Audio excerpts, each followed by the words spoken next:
Saban hari keruntuhan rumah tangga dikatakan semakin meningkat dalam kalangan masyarakat. Ikatan perkahwinan yang terjalin begitu mudah terlerai. Malah ada suami isteri yang baru bernikah juga mengakhiri ikatan cinta meskipun ada yang sudah berkenalan lebih 10 tahun lamanya. Perceraian tertinggi dicatatkan adalah daripada kumpulan umur 35 hingga 39 tahun bagi pengantin lelaki, manakala pengantin perempuan adalah pada kumpulan usia 30 hingga 34 tahun. Dalam kajian yang sama juga menyatakan bahawa kes perceraian di Malaysia meningkat 43.1% daripada tahun 2021. Statistik ini amat membimbangkan dalam institusi kekeluargaan di Malaysia. Antara punca perceraian di Malaysia adalah tiada persefahaman dalam rumah tangga, berkahwin di usia muda, masalah kewangan dan campur tangan dari kedua-dua belah keluarga. Mendirikan mahligai perkahwinan tidak seindah alam percintaan. Rasa tanggungjawab, pengetahuan tentang pengurusan kewangan serta ilmu kekeluargaan perlu ada bagi membina sebuah keluarga yang sakinah. Persoalannya, adakah disebabkan peratusan perceraian kini semakin tinggi membuatkan ramai yang selesa dengan status bujang dan seolah-olah takut untuk menjejakkan kaki ke alam rumah tangga? Saya kira setiap pasangan yang mendirikan rumah tangga pasti mengharapkan rasa kasih, sayang, cinta, rindu yang ada pada hari ini akan terus kekal hingga ke akhir hayat. Namun, kita tak boleh menyangkal dalam kehidupan ini ada pasang surutnya kehidupan, apatah lagi dalam berumah tangga ini. Ini kita nak kongsikan kepada anda penonton seperti yang kita dah kongsikan awal tadi, Fatin. Kenapa kalau kita lihat hari ini rata-rata ramai juga yang mengatakan mereka takut untuk melalui fasa perkahwinan dan apa pula punca yang menyebabkan kes perceraian meningkat di negara kita. Betul, dan kita nak powerkan panel kita di studio, salah seorang daripada kegemaran ramai sebenarnya, peguam masyarakat kita Tuan Faizaluddin Muhammad, untuk kita sama-sama kongsikan berkenaan dengan topik kita yang bawakan hari ini, iaitu mudah kahwin cerai. Mudahkah kahwin cerai? Okey, apa khabar Tuan Faizal? Khabar baik dan juga selamat menonton kepada semua penonton wanita hari inilah, Fiza dan juga Fatin. Okey. Tuan, rata-rata hari itu ramai juga penonton tanya lama tak jumpa Tuan Faizal. Jadi hari ini Tuan Faizal nak kongsikan tentang topik yang telah pun kita war-warakan dari awal tadi. Kalau kita cakap tentang kahwin dan cerai, ini perkataan kita sebut hari-hari. Bila nak kahwin? Dah kahwin, nak berapa orang anak, tambah dan sebagainya. Janganlah orang tanya bila nak bercerai kan. Okey, itu yang kalau boleh kita tak nak. Kita tak nak dan kita nak elakkan. Namun hakikatnya dalam kehidupan hari ini kita bergerak tawa, bergurau senda dan sebagainya, ini kenyataan yang harus kita terima. Ada yang mendirikan rumah tangga namun ada juga yang melalui fasa badai dalam kehidupan menerusi perceraian. Kita nak tanya, hari itu melalui pembacaan ada yang mengatakan ramai juga yang takut untuk melangsungkan perkahwinan, meneruskan perkahwinan dan sebagainya. Apa antara punca yang agaknya menyebabkan rata-rata orang berfikir panjang ataupun dua kali untuk membuat keputusan untuk mendirikan rumah tangga hari ini? Okey, terima kasih Fiza dan juga Fatin dan semua penonton kita hari ini. Betul tu ya. Dia jadi macam satu perkataan yang saya rasa dia takut, kemudian ragu-ragu, kemudian tak ada keyakinan dan sampai peringkat macam fobia ya. Untuk ada sebahagian terutamanya generasi muda lah ya. Generasi muda yang apabila dia melihat cerita-cerita sensasi ini dan juga keadaan semasa dengan orang kata mungkin ialah tak bertemu jodoh lagi, tak ada keserasian. Kalau dah serasi pula mungkin faktor dari segi kewangan. Kemudian bila dah ada sebagainya, tengok pula keadaan, takut pula ni kalau nak menikah ni, takut ialah bercinta mungkin semuanya yang harum-harum dan yang manis belaka. Tu ingat lagu cinta sudah lama.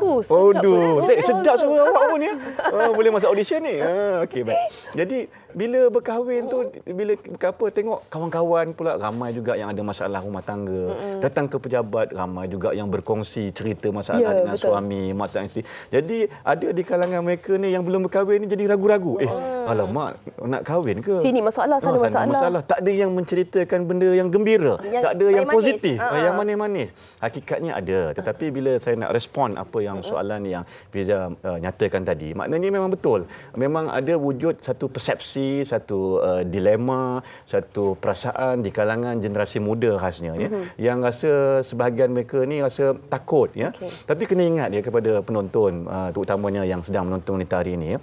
Perkahwinan ini adalah satu institusi yang sangat mulia yang memang Allah SWT dah janji bila kita berkahwin ni kita akan diwujudkan bukan setakat dengan kasih sayang, bukan setakat dengan orang kata saling cinta mencintai, hormat menghormati. Tetapi itulah perkahwinan ni seumpama ombak. Ada waktu tenang, ada waktu dia bergelora dan sebagainya. Jadi terpulang kepada kita macam mana kita nak menangani kehidupan di atas ombak itu. Kalau kapal kita kuat dalam keadaan pelayaran yang bagus, insya-Allah kita akan sampai ke destinasi. Tapi kalau kita kurang sabar, kita pula mungkin dah elok-elok perkara tu lubangnya kecil, kita besar-besarkan lagi. Perkara tu boleh diselesaikan antara kita suami isteri, tapi kita ceritakan pula dengan kawan-kawan sekeliling. Kita kat peguam tak apa kan? Kita kat peguam okey, cerita kat kaunselor okey, cerita dengan orang yang kata jangan cerita di yang bertauliah di media sosial, jangan. Itu maksud saya, jangan cerita segala-galanya pasal rumah tangga kita ni dalam media sosial. Geng Kak Jen jangan. Ya Allah, kita ada askar netizen. Betul. Macam-macam dia punya fikrah, pandangan. Jadi takut sepatutnya lubang tu kita boleh tampal, kita boleh betulkan keadaan, jadi lebih parah, karam pula kapal kita, tak sampai ke tempat yang kita tuju. Jadi begitulah permulaan saya, Fiza dan juga Fatin. Okey, kejap lagi saya nak tanya kepada Tuan Faisal. Kalau nak cakap pasal tampal kapal tadi tu, apa antara senjata-senjata yang perlu ada untuk pasangan suami isteri? Gam, bukan? Okey, tapi saya nak tanya juga kepada Tuan Faisal. Adakah proses untuk kita, dalam proses kita untuk mendirikan rumah tangga tu banyak kan kita nak kena uruskan banyak dokumen dan sebagainya. Adakah itu juga menjadi antara faktor yang mana pasangan atau generasi muda ni diorang berkira-kira macam rasa macam rumit lah, rasa macam susah lah, nantilah dia makan tahun. Dan sekali macam benda tu rasa macam tak penting. Awak lautan api sangka korang nangis. Apa kan dokumen? Saya bukan nak berbicara dalam bentuk metafora, tetapi beginilah ya.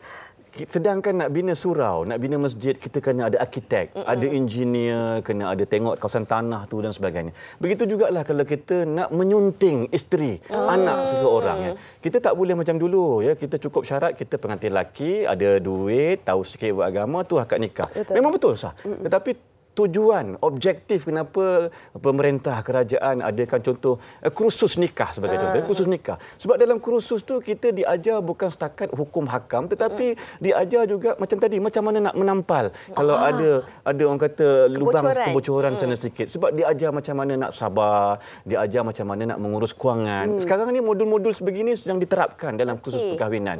Nak dibagi tahu juga ada waktu-waktu isteri ni tak sihat. Ada orang lelaki mungkin dia semua adik-beradik dia lelaki. Dia tak tahu yang perempuan ada waktu-waktunya dia tak boleh semayang, ada emosi dia tengah naik dan sebagainya. Jadi benda-benda itu perlu diajar. Jadi nak kata dengan ada borang, nak kena buat HIV test, kena pergi kursus ini menyusahkan, pada pandangan saya itu bukan satu alasan untuk kita tidak membina masjid ataupun berkahwin dengan pasangan kita. Tetapi memang Fatin ada setengah golongan ni sebagai contoh ya, Fiza dan juga penonton, mereka tak ada wali. Dia tak ada wali. Tak ada wali itu dalam erti kata dia ialah mungkin anak angkat, dia tak tahu siapa wali dia anak tidak sah taraf. Sebagai contoh. Jadi dia perlu ke mahkamah. Jangan anggap proses ke mahkamah itu suatu yang menyukarkan dan menyulitkan. Tidak. Dia kalau sukar dan sulit ni kalau kita pergi ke mahkamah, kita tak bawa apa-apa dokumen. Maknanya sebelum kita hadir ke mahkamah dengan dunia yang serba canggih sekarang ni, kita boleh semak dalam telefon, melalui Google, di laman-laman web mahkamah dan juga ada nasihat-nasihat peguam sebagainya. Apa dokumen-dokumen diperlukan? Surat beranak dan sebagainya. Bawa ke kaunter mahkamah dan kita kata, saya nak kahwin nanti. Jadi apakah bentuk permohonannya? Permohonan wali hakim. Sebagai contoh, dia anak angkat, anak tak sah taraf sebagainya. InsyaAllah, ianya boleh diselesaikan dengan kadar yang cepat dan segera. Cuma ialah, ada setengah-setengah orang ni, dia beranggapan proses-proses ini menyusahkan, menyulitkan. Cuma saya rasa nisbahnya agak kurang bagi mereka yang baru nak berkahwin. Yang biasanya yang jadi cerita ni kalau nak kahwin lagi, nak tambah lagi. Itu lain topik Ini kenapa nak menambah rumah lagi kena ke mahkamah. Itu yang biasanya lah yang selalu dibualkan di kalangan para suami-suami yang nak menambah lagi. Tapi itu topik lain Mungkin topik minggu depan. Okey. Tuan, kita nak kongsikan tentang perkahwinan ini dari segi apakah faktor yang mungkin mendorong kepada rata-rata mengambil keputusan lebih panjang sebelum nak menamatkan zaman bujang, dari segi traumanya mungkin, dari segi pengalamannya dan juga dari segi prosesnya mungkin. Tapi kita nak cakap dalam kes perceraian ini. Ini yang berlaku setiap hari, kita suka ataupun tidak. Kadang-kadang kita kata si Pulan tu baru je nikah 2 tahun lepas. Hujung lagi awal. Tiba-tiba dah kita dengar berita perpisahan. Apa antara faktor-faktor yang sebenarnya menyumbang kepada masalah perpisahan ini? Okey, perkahwinan ni antara asasnya adalah dia kata untuk mewujudkan orang kata kerukunan dalam rumah tangga. Ada sifat mawaddah, kasih sayang, barulah datangnya sakinah, ketenangan, barulah ada rahmah daripada Allah SWT. Tapi bila dah tak ada perkara-perkara begitu, ditambah pula nak mengelakkan kemudaratan tu berlanjutan. Sebagai contoh cerita tadi baru je awal tahun nikah, dah belum masuk tahun baru dah bercerai, kita dengar begitu. Antaranya tak ada persefahaman. Tak ada persefahaman dalam erti kata ialah hari-hari asyik bertengkar saja. Bukan bertengkar dari segi tangan, kaki dan sebagainya. Dari segi mulut sebagainya kan. Maknanya bergaduh mulut sampai didengari oleh jiran-jiran, sampai berkongsi pula kepada media sosial. Dan ada juga masalah dari segi faktor kewangan. Faktor kewangan maknanya mungkin mereka ni dari segi pengurusan kewangan tu tak betul. Ialah bila kahwin ni baru kahwin, jangan terikut sangat ni kepada generasi muda saya sampaikan. Saya pun taklah tua sangat dan taklah muda sangat. Jangan terikut sangat dengan kata-kata trend-trend terkini. Bila nak melancong kalau boleh tiap-tiap bulan cuti nak melancong ke luar negara. Kos yang tinggi tu. Yang kedua, nak kereta mesti kereta yang berjenama. Beli kereta, kalau nak beli kereta, beli kereta kalau kita hidup berdua. Kenapa nak kereta besar? Beli je lah Axia ataupun jangan sebut jenama tu. Sebagai berjenama. Okey. Ini dah jadi macam promotion Pak ni. Okey. Sebagai contoh, kereta yang ikut kemampuan kita. Rumah ikut kemampuan kita. Yang sesuai. Ini ramai anak muda yang ada masalah dari segi kad kredit. Masalah dari segi kebangkrapan. Sebab itu akta kebangkrapan ni dipinda sampai kepada 100,000 sekarang ni kan. Sebab ramai generasi muda yang dah 30,000 berhutang. Baru berkahwin dah 50,000 berhutang. Sebab berbelanja tu dengan sewenang-wenangnya guna kredit kad je zap je kan. Untuk beli rumah, beli kereta, beli baju, beli hadiah. Beli hadiah, makan pula di tempat-tempat yang yalah agak mahal lah. Tak nak galak kan? Kalau hidup berdua, why not kita tengok isteri kita tu pandai masak tak? Ni tak dia masak. Walaupun telur goreng kita kata alah sedapnya telur goreng. Telur goreng letak kicap. Walaupun padi, bawang, limau. Telur goreng tu tak bubuh garam pun. Tak apa cakaplah sedap sayang kan. Maknanya benda-benda ni tak wujud. Bila dah tak wujud kesepahaman, tak pandai ambil hati, berbelanja pula di luar batasan dan sebagainya, maka itulah kita dengar cerita macam baru kahwin kenapa bercerai pula? Betul. Ada skandal ke? Tak ada. Ada apa ke? Itu lebih severe tu kalau ada skandal, pukul, dadah, curi dan sebagainya. Itu severe. Ini yang biasa-biasa ni. Rupanya sebab kita tak ada persefahaman, tak manage kita punya keluarga dengan betul, terikut-ikut sangat dengan nafsu dan budaya. Jadi ini adalah pandangan saya lah dengan saya suka apa yang Tuan Faisal katakan, bahawa apa dalam kehidupan kita ini ada prosesnya. Kadang-kadang kita macam tadi antara faktornya kewangan. Kadang-kadang kita tidak berbelanja mengikut kemampuan kita dan juga pasangan, tapi kita lebih ikut apa yang dikongsikan di media sosial. Mungkin Fatih nak kongsikan kita nak bacakan beberapa komen. Terima kasih banyak-banyak. Okey, ini daripada Syasha. Tak mudah seperti yang disangkakan, seperti ibu dan kakak saya. Selepas bercerai, terlalu susah untuk mulakan hidup keseorangan bersama anak-anak. Banyak berdiam diri. Selepas bercerai, banyak berubahlah kiranya. Okey, ini daripada Marwakan. Dia kata bezanya dahulu tanpa cinta kekal hingga ke akhir hayat. Zaman sekarang masya-Allah mudah sungguh dengan lafaz cerai melalui WhatsApp je. Mungkin kita boleh komen daripada apa yang dikongsikan oleh penonton ni. Kalau kita cakap tentang mudahnya lafaz cerainya.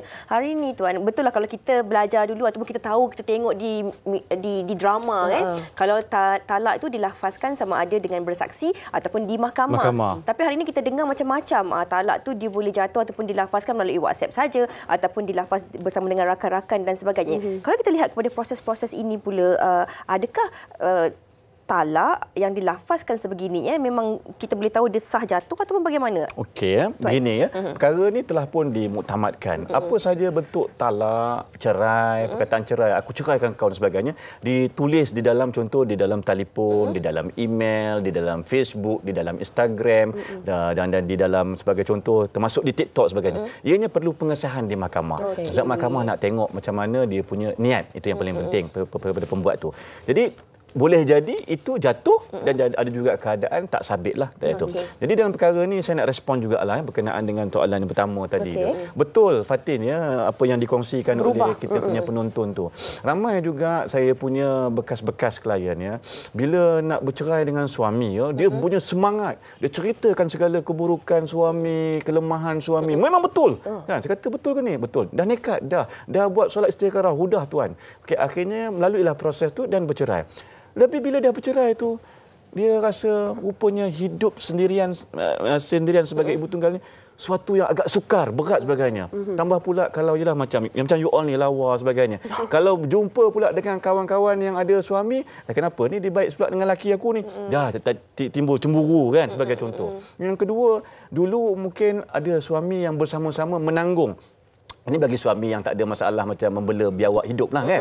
Maknanya dia bersama-sama bayar bil telefon, dia sama-sama beli ke kedai, bawa kereta dan sebagainya. Kali ni saya kena buat sendiri semua. Ditambah pula ada pula yang bekas suami tinggalkan semua anak tu kepada ibu tunggal tadi yang jaga. Memang agak terkesan. Memang ramai yang mengadu dengan saya. Jadi saya kata kena sabar dan redha. Kita kena sabarlah, ini pilihan puan. Jadi nak tak nak sama ada kalau nak berbaik semula pun boleh ataupun doalah banyak-banyak supaya dapat suami yang lebih bagus sebagai contoh itu respon yang pertama tadi. Yang respon kedua ni tadi pula memang budaya lafaz cerai ni, kalau dulu kan perkataan cerai ni satu yang berat kita. Susah nak dengar. Bagi seorang lelaki sebab kita sabar. Bebel macam mana pun isteri minta macam mana pun bacaikan aku. Cerai macam filem kan, dalam cerita P. Ramlee tu kan.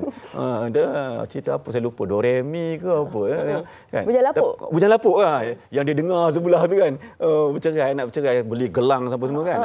Tapi biasanya orang lelaki takkan. Dulu. Sebab itu bila ada tadi yang menulis dia kata tak bercinta pun sebelum kahwin tetapi boleh kekal sampai seumur hayat. Sekarang ni bercinta bagai nak rak, selalu pergi outing bercinta sama. Bercinta lagi lama daripada bernikah. Lagi lama daripada nikah Jadi antara sebabnya kerana saya rasalah kerana waktu berubah bila terlalu banyak sangat dedahan, maknanya presiden-presiden, contoh-contoh yang ditunjukkan sama ada di dalam media sosial, ada dalam media, kemudian dengan sekarang ni ramai tak macam dulu, orang perempuan sekarang ni kebanyakannya berkejaya, ramai yang terpelajar, berpendidikan, tahu hak masing-masing dan juga ramai di kalangan suami isteri ni, isteri lebih berpendapatan tinggi daripada suami. Berdominan. Saya nak cakap ke arah tu. Kalau dulu kita panggil queen control, itu bahasa tu agak kasar. Tapi sebenarnya dominan. Lebih dominan, lebih berpengaruh, lebih ada orang kata ada kekuatan dari segi kewangannya, dia yang mencorakkan keluarga tu dan sebagainya. Jadi dianggap baik kita hidup sebagai isteri daripada ada suami menyusahkan tanya. Jadi mungkin perkara-perkara ini jugalah yang menjadi sebab yang penyumbang kenapa kadar perceraian ni mudah dilafazkan oleh para suami, kerana mungkin juga suami ni ada yang kurang sabar, tak tahan dengan sikap isteri, dah engkau nak sangat aku bagilah kan. Tapi ramai yang akhirnya dah mudah melafazkan cerai ni tak daftar di mahkamah. Tak daftar di mahkamah. Ya. Okey, angkat tangan nak soalan. Okey, kita nak sambung tentang yang tak daftar di mahkamah tu tadi, tak daftar dan lafaz rujuk tu. Tapi ini daripada Sharifah Najwa. Kita selalu cakap tentang suami yang melafazkan cerai. Tapi ini dia nak tanya, apa pula hukum kalau isteri yang asyik nak minta cerai dengan suami? Ceraikan saya. Ada unsur provokasi macam mana tu? Awak ceraikan saya sekarang. Ini berlakon Nampak pula. Jangan suami tengok kau. Ini berlakon. Sebaik. Sebenarnya begini, saya rasa orang perempuan ni dia memang dianugerahkan oleh Allah SWT dengan keistimewaan bukan setakat keayuannya tetapi dengan perilakunya juga. Cuma kadang-kadang tu dia out control sikitlah kan. Out control, dia membebel sikit. Itu kan manja. Itu lebih nak perhatian. Saya perlukan isteri saya membebel baru saya boleh hidup tenang. Juru kamera saya kat depan. Suka dia semua isteri membebel. Kalau satu hari tak dengar isteri membela macam, yang you okey ke? Rasa kosong hidup tu. Macam sunyi tu. Betul. Awak sihat ke ni? Diam macam ni kan sebagai contoh kan. Suruh hantar WhatsApp note.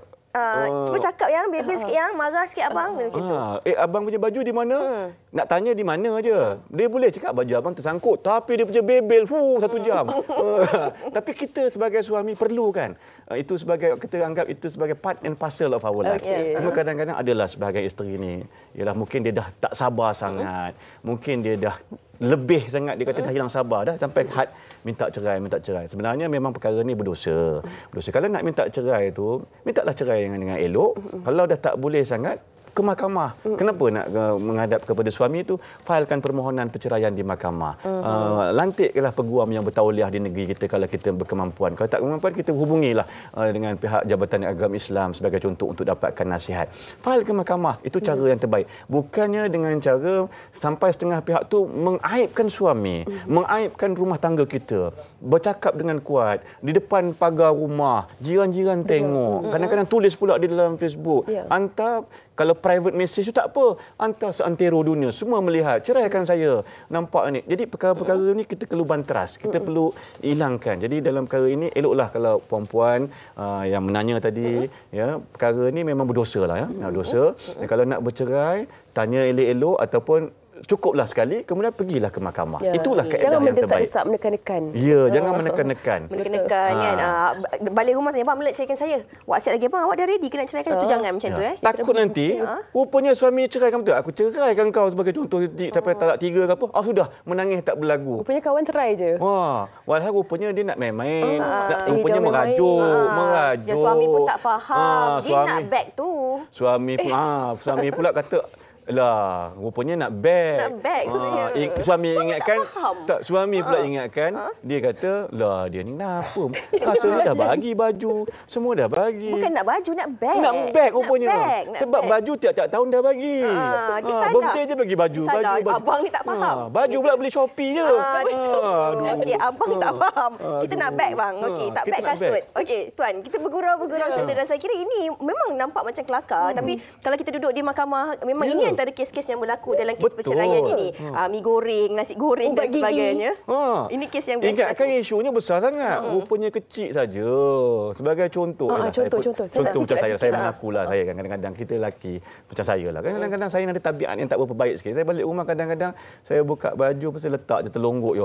Bini saya marah. Daripada awal kahwin sampai dah anak dah besar, tak berubah-ubah siap. Kadang-kadang saya terlupa. Tapi bila bini kita ni, walaupun dia bebel, dia tandanya dia sayang. Ingat dia tu, nak bentuk kita lock. Dia nak bentuk. Kita lock perkataan tu. Marah tanda sayang. Isteri saya marah saya sebab dia sayang saya. Betul. Dia tak nak perilaku ni ditunjuk pula bila dia tak ada nanti. Bila saya pergi program ke jumpa orang. Staff nampak. Staff nampak. Teruknya bos aku. Okey. Yang itu. Okey. Tuan, kita nak balik kepada apa yang kita kongsikan tadi. Kadang-kadang kita cakap tentang mudahnya lafaz talak ini. Ada orang yang dilafaz di WhatsApp tadi, dia tak pergi ke mahkamah untuk pengesahan.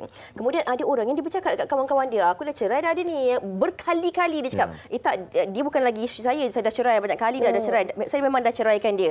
Dan bila berlakunya kes perceraian ini, mereka tak laporkan di mahkamah. Dan kadang-kadang mereka rasa mereka rujuk sendiri pun, mereka rujuk sesama mereka sahaja. Bagaimana perkara ini? Budaya ini perlu kita hilangkan. Ini budaya yang berbahaya. Sebab institusi keluarga itu adalah institusi yang mulia.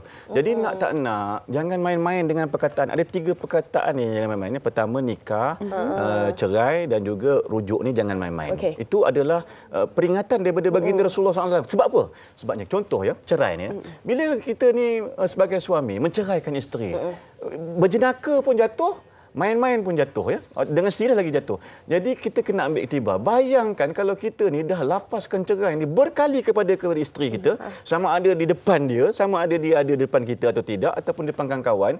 Bila kita semak-semak rupanya dah jatuh. Bayangkan kalau dah lebih talak 3. Maka macam mana hubungan tu? Ataupun dah tiba-tiba ada anak. Macam mana kita nak nasab anak itu? Anak siapa sebenarnya? Sebab itu perkara ini kepada suami-suami semua, sabar, gunakan kematangan, gunakan fikiran dan juga duniakan kekuatan yang Allah beri kepada kita itu. Itu sabar. Bila nak lafaz tu apa tu, betul-betul jangan main-main. Jangan buat sesuatu itu sebagai sendia loka dan sebagainya. Jadi katakanlah bila kita dah buat gitu, kena laporkan kepada mahkamah. Terus. Tujuannya untuk apa? Untuk mahkamah tengok sama ada jatuh talak ataupun tidak. Kalau jatuh dah talak kali ke berapa? Kalau sebut berpuluh-puluh kali, Tuan. Kalau dah berpuluh-puluh kali, nanti mahkamah akan tengoklah adakah yang ini dah jatuh talak 3 ataupun tidak. Kalau jatuh talak 3 dah kena pisahkan. Bila kena pisahkan ni, isteri awak kenalah kahwin dengan orang lain dulu. Jadi barulah bercerai, barulah boleh berkahwin semula. Jadi jangan diambil mudah perkara ini. Itu dia. Kata-kata ini memberi semangat sebenarnya untuk kita terus sabar dalam kita mengharmonikan rumah tangga kita. Okey, dan saya kira ini juga membuka mata dan juga minda anda penonton yang nak mendirikan rumah tangga. Jangan takut kerana setiap orang itu akan melalui fasa kehidupan yang berbeza-beza. Pengalaman orang di sekeliling itu tak sama dengan pengalaman kita. Teruskan apa yang anda inginkan, dapatkan maklumat, dapatkan nasihat, bantuan dan kaunseling ini daripada mereka yang lebih pakar dan juga bertauliah dalam urusan nak mendirikan perkahwinan ataupun perpisahan ini. Terima kasih banyak-banyak kita ucapkan sekali lagi kepada tetamu kita hari ini, Tuan Faisal, atas perkongsian. Baik penonton, kita nak berhenti rehat seketika. Kembali selepas ini, kita nak bawa sekali lagi anda bersama dengan Syira selepas ini. Jangan ke mana-mana.